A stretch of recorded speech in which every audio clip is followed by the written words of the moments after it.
Ito yung aking pang fourth vlog dito sa YouTube channel. So mga sangkay, meron ako ditong asin. Syempre, magandang partner dito ay ang mangga. So mauubos na ito mga sangkay. Sarap kumain ng mangga dito sa muntik kong payag. Yung muntik kong payag mga sangkay.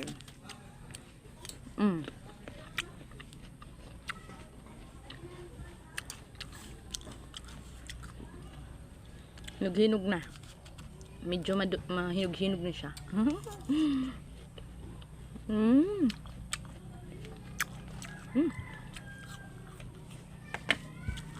Parang wala na ako makukuha ah.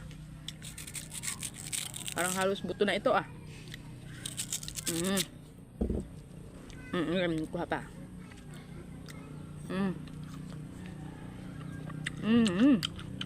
Sarap talaga.